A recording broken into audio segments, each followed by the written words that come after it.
What's up, everybody? Welcome back to your favorite New York Jets subscription podcast, Badlands. I'm your host, Joe Caporoso, joined by Paul Kilgallen. We could not wait 3-4 hours for post-game therapy at 1 in the morning. Connor and I will be back recording at our normal time tomorrow night. We're going to let the takes marinate for 24 hours for me and him, and then we'll have War Room Wednesday morning.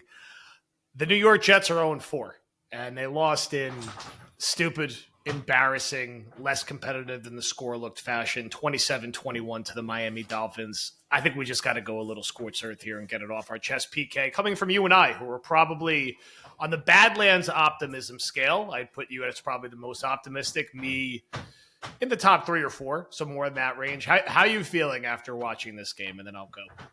Furious, absolutely furious. From the opening drive to, you fumble at the goal line there, and that I talked about it on a pod a couple weeks ago. You have those moments during a game where you're like, oh, it's over. Yep.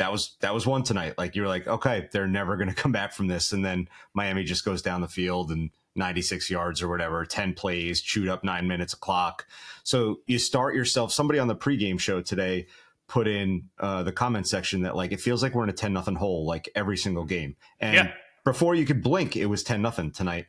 And they controlled pretty much the first quarter, and then and then they get the ball coming out of the half, and all they have to do is go down the field the same way they did in the first quarter, and you could have a tie ball game. You could start over, and all the sins are washed away, right? And then you fumble a kickoff again with this guy, Isaiah Williams, who has not looked good from the moment he put on a Jets uniform. I don't know why he's still back there returning kicks. It's insane. And look, man, two things can be true at once. The Jets suck. The defense game plan was terrible tonight. Steve Wilkes can't adjust to anything. I mean, how many times did they have to run a play action boot with shallow crossers tonight where they just couldn't stop it? Two things can be true at once. The defense sucked. The NFL officiating was some of the worst I've ever seen. The 3 calls in particular, the offensive pass interference on Garrett Wilson, the no call on a late hit on Justin Fields, and then the no call on a late hit on Ruckert at the end of the game there in the second to last drive. Like, I don't know how you can watch that and not feel like the Jets are not playing by a different set of rules than every other NFL team. And I know that it's not the reason they lost, but Jesus Christ, man. It's frustrating because when that starts compiling, there was a few, particularly in the second half, where you're like, what the hell's going on out here? Fields hit 5 yards out of bounds. And then the Jets don't help themselves by not making their own luck. Like, Kiko, don't swing your fist at Tua's fucking head. Like, the NFL is going to be looking out for that. The refs are taught to look out for that. Just brain dead football. And I saw brain dead football repeatedly tonight where you have a returner who, on that return, it's a miracle this game was 10-3 at the half, right? Like, you get into the half, you're like, I cannot believe it's only 10-3. We're still competitive in this game. The kick is going out of bounds. You're going to get great field position. The guy tiptoes to catch it in bounds and then fumbles. And then later in the game, when it's 24-13 and you're technically still alive, it ended up being still alive because Garrett Wilson made a great touchdown catch still late. You fair catch a punt at the 2-yard line. This is something they teach fifth graders. Like, to make that kind of mistake is just it's pure brain dead football, and it goes back to the coaching. And Bancho had showed a couple decent things through 3 games, all washed away because the special team units were awful. And the Jets, on this current regime, for all the issues that they inherited, and they inherited a lot. They inherited a GM who was terrible over 100 games. They did not force this situation of continuing to start Tony Adams, who missed a tackle on a walk-in touchdown, continuing to play Clemens, McGregor, and Barron, who cannot play. I actually think Barron may be worse than Clemens when we go back and watch the tape. Unplayable, not an NFL player, only on the roster because he was a 5th-round draft pick that they wasted another pick to trade up to get. Kiko, not an NFL linebacker, and the Jets had a very stubborn approach tonight. They just played him like a normal starter. They just played their normal edge rotation. They just played Tony Adams again. He got his job right back, and the Dolphins weren't doing anything fancy. They were just doing very basic boot concepts and going up and down the field. And on top of that, Cisco and Stevens, a lot of money allocated to those 2 guys who cannot make a play, cannot tackle. Jets are now 4 games in, 0 turnovers. They did not sack the quarterback once tonight. They cannot fall on a fumble.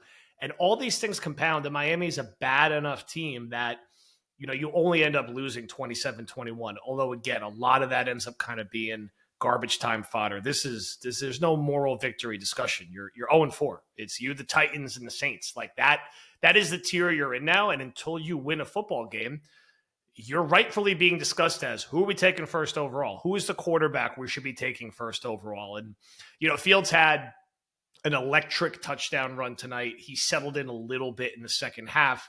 The reality is, if he's going to quarterback a 4-13 or 3-14 team, he's not going to be the quarterback next year. And this regime's seat is getting piping hot because we're, I would say, a more pragmatic wing of the Jets fan base and Jets community.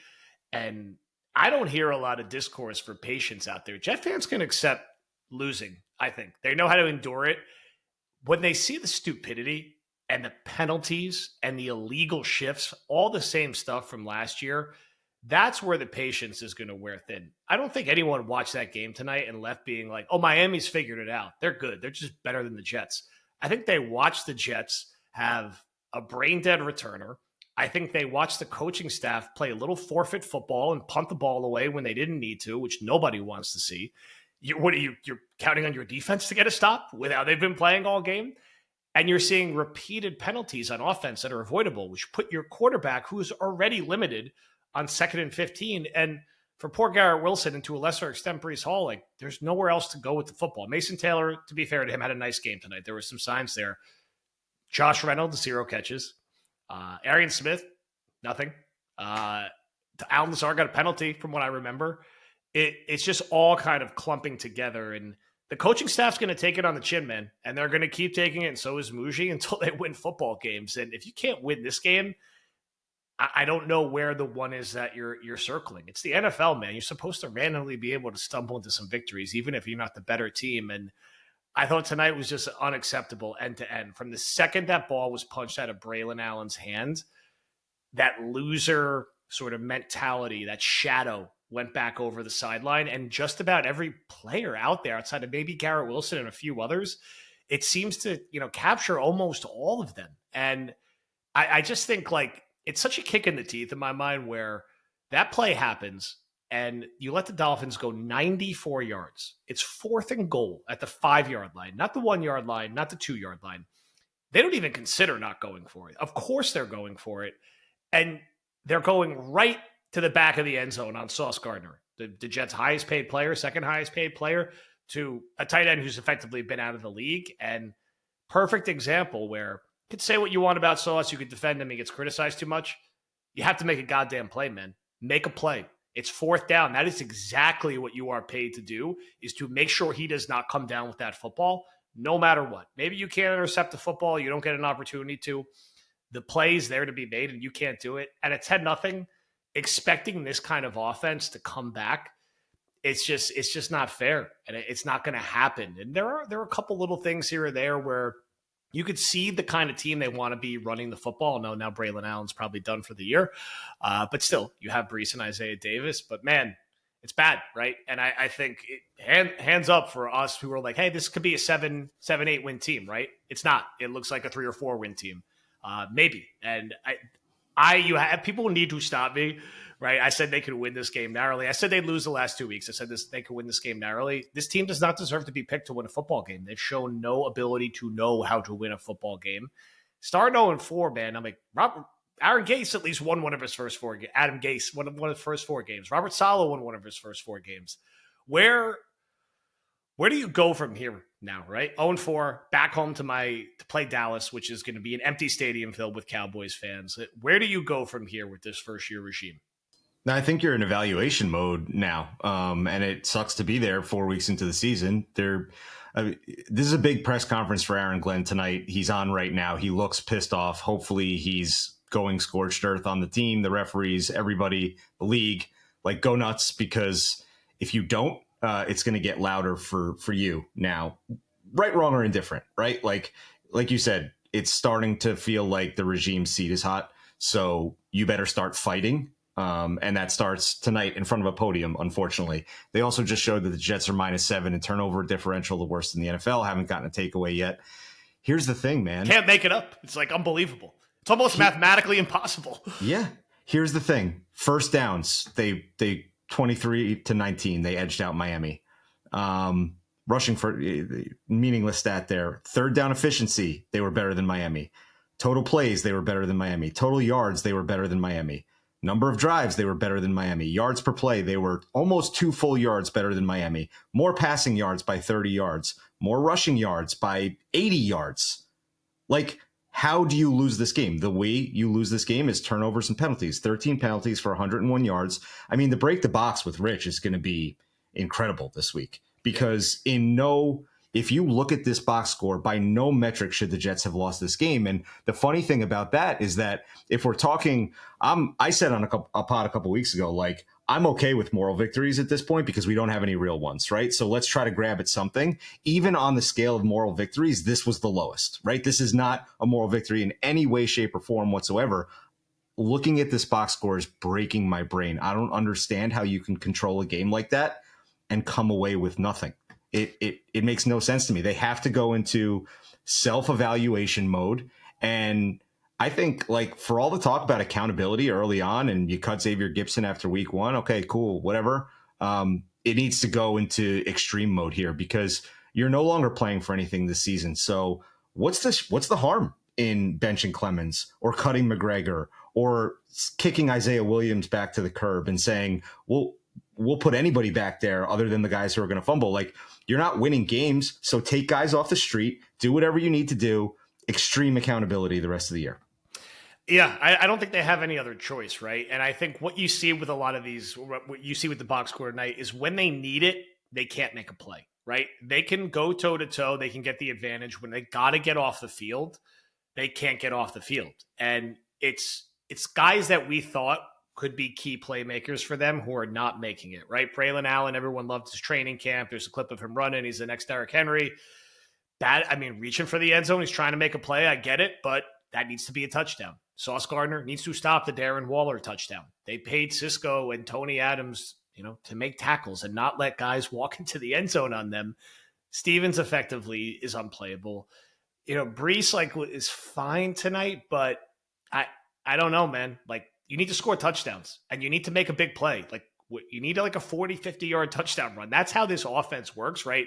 The way Fields had that touchdown today, the Jets offense designed this year is we're going to punch you in the mouth, we're going to punch you in the mouth, we're going to punch you in the mouth. We're going to do exactly what we did on that first and second drive to an extent.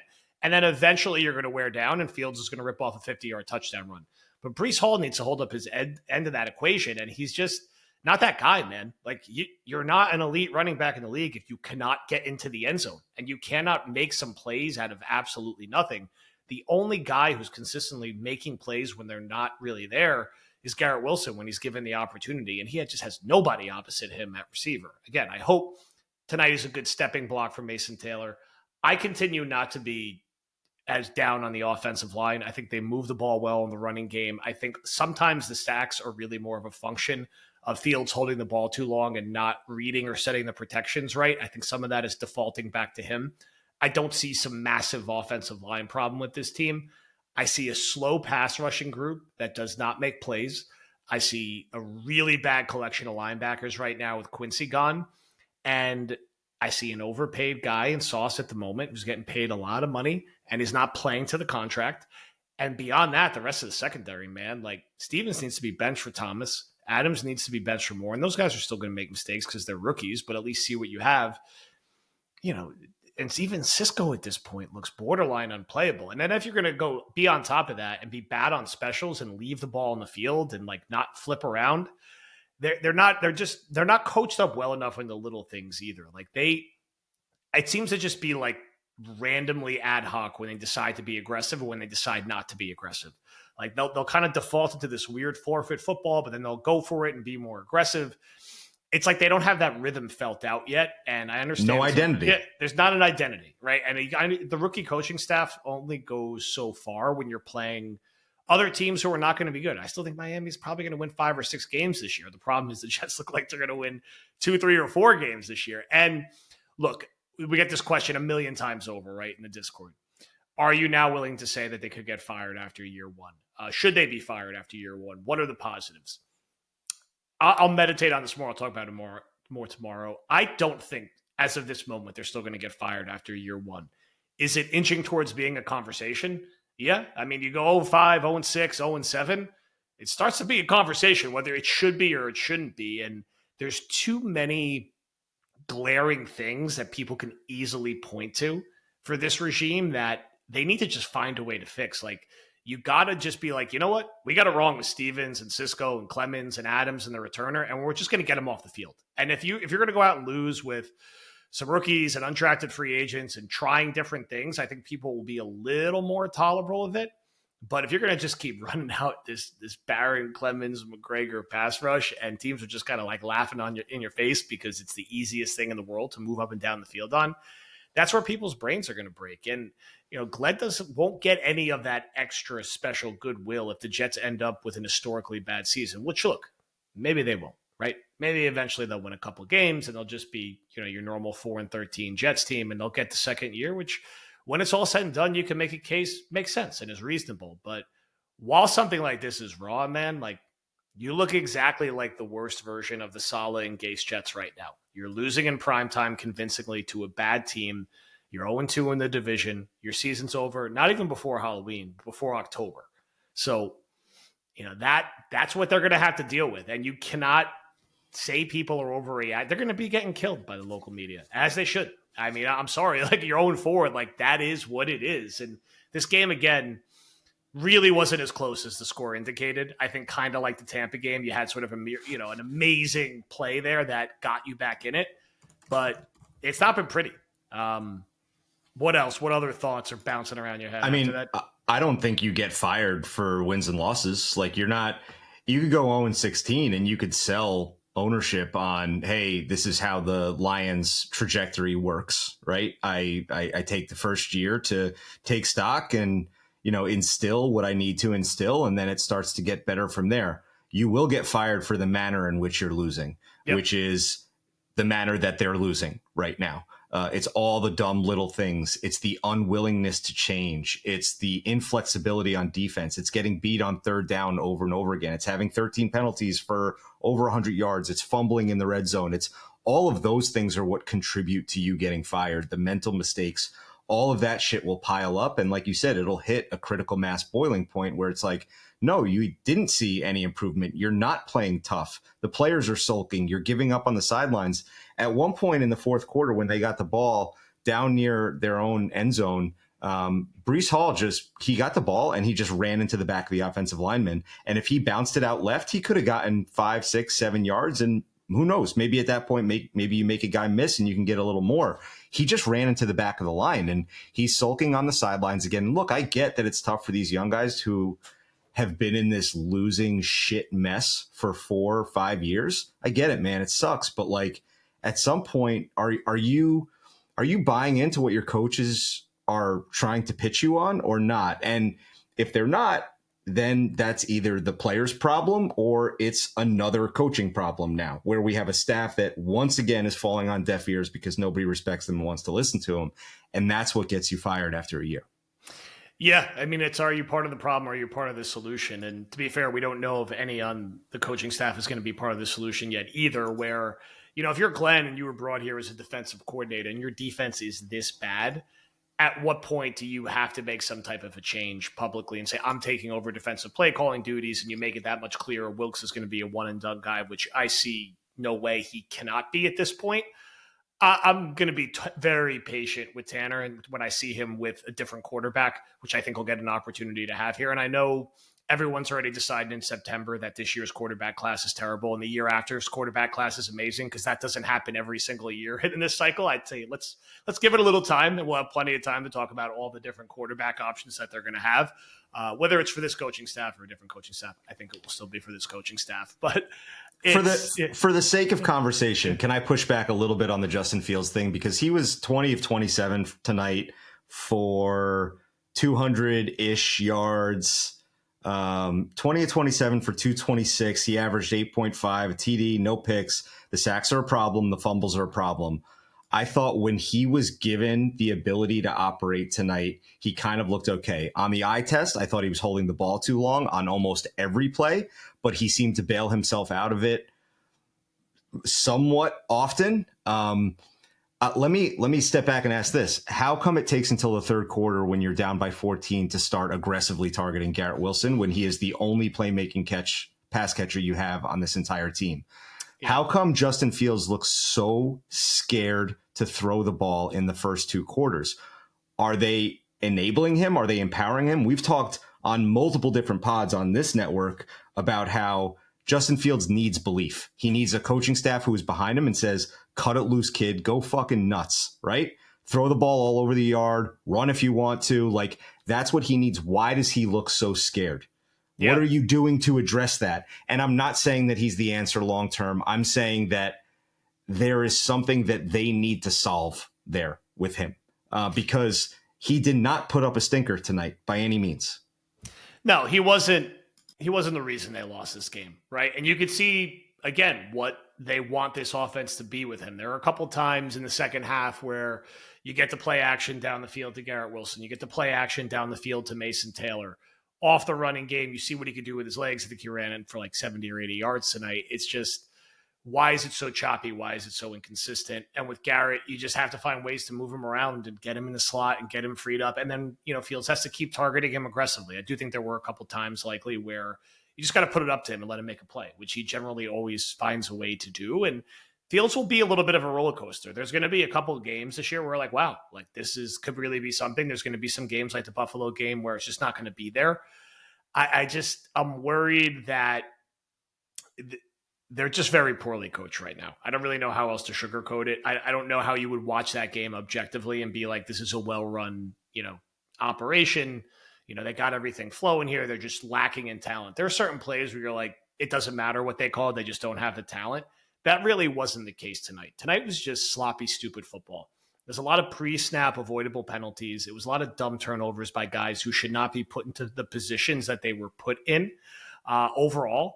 And that's just bad coaching. And again, there was bad situational coaching in the second half. And there's just, you leave yourself such a little margin for error, especially with how they're playing defense. Like they don't make plays. They just cannot get off the field. And it's very difficult to watch, which I think further drives people's frustrations. People don't like watching a soft team. And then it kind of compounds with some of the ref stuff because when you're bad and you're bad for this long and you're kind of a soft team, like stuff just happens to not break your way. I'm not making excuses for it. There's been some bullshit stuff that happened in that second half. It doesn't swing the game, but at a certain point, man, you just got to find a way. And now you've kind of entered an apathy zone with this regime for a lot of fans who you'll see it. And not that the stadium was incredible for Jets Bills or anything. It was fine for Jets Steelers. We were there and it was a good environment. But, this Cowboys game, man, you're going in, not a single person alive is going to think you're going to win this game. There's not going to be many Jet fans there. You're going to go out to London. It's going to be a similar thing. You're going to have to play again in front of a national audience because that's going to be the only game on. And it can get really ugly really quick. There's not a lot of recent Jet teams for all their bad years that started 0-5, 0-6, 0-7, 0-8. You're talking 2020 Jets and coat-type Jets. And it's scary territory to be in. And it's just hard for anyone, I think, right now to see where that win's going to come from unless you get a nuclear game from a guy like Fields or Garrett or Brees finally wakes it up. But when you have a defense like the Jets have right now, man, that's what makes it challenging. Your defense has to be able to, if they're going to be bad and allow yards, you have to catch the football. You need Sauce to make a play when he needs to, and you have to fall on fumbles. And I just ain't seeing it yet. So how do we wrap here? 0-4 going into the Cowboys game. I'll leave you with this. Jets' next 4 games are Dallas, Denver, Cincy, and the Panthers. What do you think their record is in those 4 games? 1-3, just off the hip. Maybe they get away with one. I don't see them beating Denver at this point. I can't believe we have to fly across the ocean to go watch that. But we'll try to have a good time. We're going for the community and the culture, baby. You can't take that shit away from me, please. Absolutely. It's bigger than the team at this point. I feel like Dallas could hang 70 on them next week. Cincinnati is, I think, the opportunity to take one. Losing 21-3 to Denver as we're recording this. And look, man, like I'm one more thing I want to throw in. We don't have snap counts available yet. Cam Jones, you brought in Cam Jones. In the starting lineup today. I don't know how much he played, but I saw him listed in the starting lineup. Yeah, so he wears number 43. I don't know if I've seen him yet. Like Yeah. I think he plays. I know special he's teams. better than Kiko, man. I know that. I know that guy can't play in the NFL, and I don't. Yeah, come on. He started 2 games for the Chiefs the last 2 years, and it was week 17 or week 18 both times. Yeah. And he registered 24 tackles in those 2 games, and one of them was against Denver, a playoff team, and one of them was against Chargers, who had given up that year. I think they started Easton Stick, but still, he registered. He knows how to tackle, right? Yeah. So why is this guy not getting try something else. Try AZ Thomas. Try Malachi Moore. Like, try something else on defense. The rigidity is killing me. And I am finally on your guys' side, right? Like, until they show me they can win something, I don't think you can beat anybody except maybe Jake Browning, and probably not even Jake Browning. I mean, look, we can't in good faith pick them to win until we see them win a game. I'm not ready to say that I don't think this is going to be the head coach and the GM next year. I think it will be. I don't think it's going to be the defensive coordinator. I will say again that door is cracked open now when you start 0-4 like this, and there's going to just be way more heat than you would have wanted to see or anticipated in year one. The platitudes, people have now turned that off now. Once you play like that on national television, no one gives a shit. No one wants to hear it anymore. No one cares that you played here. No one gives a shit, right? Win a football game, and then people start to listen a little bit. Win a game you're not supposed to. Show up, have your defense force some turnovers. Until then, it's not going to matter. And Jet fans have every right to vent it out on this short week and go into that Cowboys game with no expectations. And then you take it from there. So, thank you everyone for listening. Thank you to almost nobody in the Jets organization outside of Garrett Wilson and maybe a few other people for their effort tonight. Connor and I will be back recording tomorrow night. So normal pod will be tomorrow night for me and Connor. War Room will be Wednesday morning. Also throughout the day tomorrow, we'll have Will's reaction. We'll have Flight Plan's reaction. We'll get you and Meigs in there somewhere as well. I know it's a short week. We're on the tight turnaround. And we keep doing our thing. I always close with this, right? Oh, where does this rank in like the worst Jets primetime loss? It's like not even top 50. Like, are you kidding me? Like, I watched Bryce Petty lose 49-3 to the Colts. I saw the Sam Ghost game. I seen the Bud Fumble game. Like, this is like, it's a bad loss. It sucks. I'm not happy about it, but this is not the worst loss ever. And how do you keep doing this? I've been doing this when the Jets have been terrible forever. This is not new. This is what this is. It's called Badlands. It's for a reason. It's not called like The Rising or Goodlands or something positive. That a Bruce Springsteen song I can't think of now as I see the commercial for his new movie. So we'll be podcasting. We'll be talking about the draft. We'll be talking about the big picture. And we'll still be talking about the games week to week because we'll still be watching. And I know plenty of other people will still be watching because we all have the same sickness. That's why we need to commiserate with each other. Thank you, everybody, for listening. We'll talk to you soon.